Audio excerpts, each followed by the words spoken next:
Nous sommes à Mugron, dans les Landes, en Haute-Chalosse. C'est un grand bâtiment qui est un ancien chai.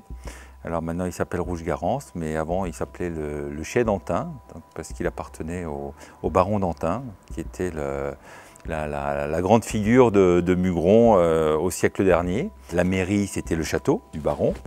Et ensuite, il avait 99 métairies. En fait, il stockait dans ce chai, le revenu, c'est 99 métayers. Et ensuite, il exportait en fait toute cette marchandise en passant par le port de Mugron. Voilà. Donc il y a une descendante qui m'a un peu expliqué l'origine du bâtiment et qui me disait que dans la famille, il était dit que ça datait d'Henri IV. Donc si on dit Henri IV, c'est fin 16e, début 17e. Après, il y a une autre version qui dit, par rapport à l'architecture, ce serait début 18e. Et moi, très courageusement, mais en fait aussi, c'est l'escalier qui m'y fait penser. Moi, je parle de 17e. De 17e parce qu'il y a des formes au niveau de l'escalier qui me fait penser à du 17e.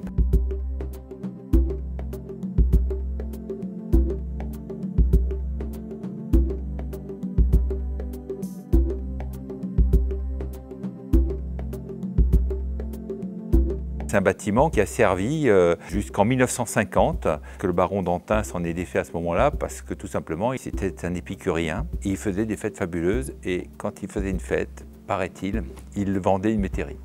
Alors comme il en avait 99, le dernier, au bout d'une quarantaine d'années, il en restait un peu moins et plus du tout à la fin. Et donc il a vendu son château à l'État, je crois que c'est au début des années 60, et le chai, il l'a vendu au début des années 50, en 1950-1951.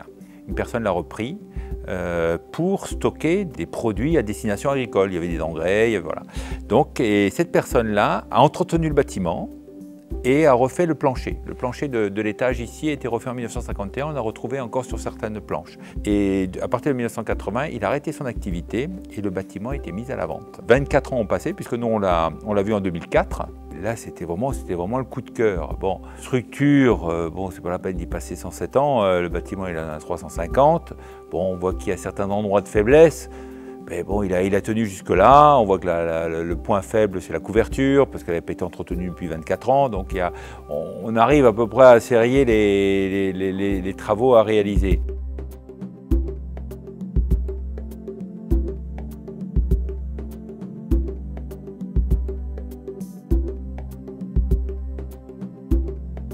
Il fait 25 de large sur 40 de long, donc en fait il y a 1000 m² par niveau. Il est entièrement en chêne. Il faut s'imaginer un peu la quantité de bois nécessaire puisqu'il y a près de 6 hectares de chêne, 160 tonnes de tuiles sur le toit, c'est la tuile Picon, donc la tuile béarnaise, assez lourde, et ça donne une ambiance au bâtiment qui est absolument fabuleuse. J'ai vu quand même que la structure était relativement bonne.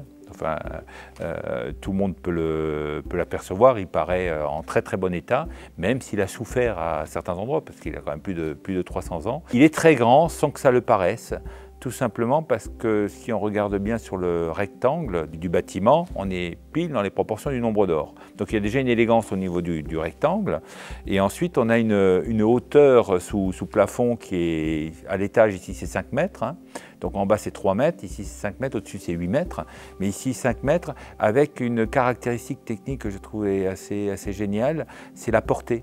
Vous avez une portée de poteau à poteau de près de 12,50 m. Il faut s'imaginer que Notre-Dame de Paris, c'est 14 mètres de portée, hein. Donc elle est beaucoup moins longue, mais il y a une portée absolument impressionnante, sachant qu'en plus c'était un chai. Donc Notre-Dame, ils n'ont pas stocké beaucoup de grains par-dessus. Ici, ils stockaient par-dessus. Donc je dirais qu'il y a un côté quand même très osé de la part de l'architecte quand il a créé le bâtiment, parce qu'on est quand même au XVIIe, on n'a pas les mêmes notions qu'on peut l'avoir aujourd'hui.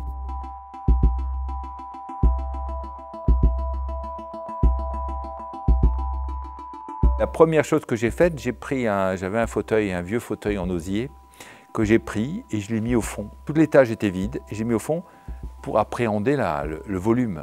Et bien je peux vous dire que juste le fauteuil au fond, je trouve ça déjà superbe.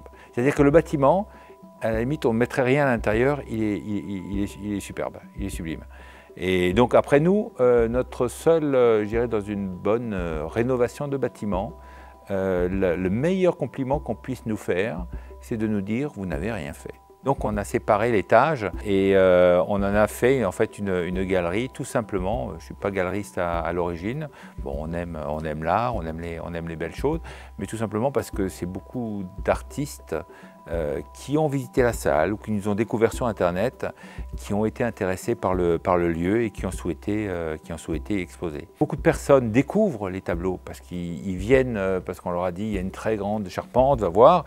Donc ils viennent voir la charpente et puis en visitant, ils découvrent des œuvres. Alors si le lieu peut paraître peut-être élitiste pour certains, nous on a toujours souhaité un lieu simple et puis accessible à tout le monde.